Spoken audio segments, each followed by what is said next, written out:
இப்ப நம்ம செந்தூர் ரெஸ்டாரண்ட்ல ஃபிஷ் மீல் பத்தி தான் பார்க்க போறோம். ஃபிஷ் மீலுக்கு வந்து ஃபிஷ் சாப்பாடு, மீன் சாப்பாடு வந்து வெறும் 7.50 தாங்க.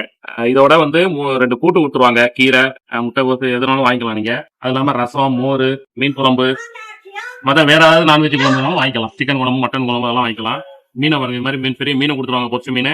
இல்லைன்னா நீங்க கறி மீன் கூட வாங்கிக்கலாம். மீன் குழம்பு சாப்பிடுவோமா? வேற லெவலில் இருக்கு மீன் குழம்பு. நீங்களாம் வந்து ஒரு நாள் மீன் சாப்பாடு வந்து சாப்பிட்டு பாருங்க, சூப்பரா இருக்கு. குழம்பு எப்படின்னா நம்ம ஊர்ல எல்லாம் வைப்போம்ல, சிலேபி, கெண்டை எல்லாம் போட்டு வைப்போம்ல, அது மாதிரி செயலாம் வைப்பாங்க. குழம்பு வித்தியாசமா இருக்கும். நம்ம வீட்டுல கிராமத்துல எப்படி சமைப்பாங்களோ அது மாதிரி தான் சமைச்சு மீன் குழம்பு வச்சிருக்காங்க. சூப்பரா இருக்கும். சரி இருக்கு. அது இல்லாம தனியா நீங்க வாங்கிக்கலாம். மீன் வேண்டாம நீங்க ஃபிஷ் பால் வாங்கிக்கலாம். இதுதான் ஃபிஷ் பால். ஃபிஷ் பால். இது வந்து ஃபிஷ் தவ். இது கூட வாங்கிக்கலாம். இதெல்லாம் அவ்வளவு ஹெல்த்தி, ப்ரோட்டீன், ஃபுல்லா ப்ரோட்டீன். வாங்கி சாப்பிட்டீங்கன்னா அப்படிதான் இருக்கும் உடம்பு. அவ்வளவு ஹெல்த்தியா மசாலா ஏத்தலாம். செந்தூர் ரெஸ்டாரண்ட் வந்தீங்கன்னா கண்டிப்பா சாப்பிட்டு பாருங்க.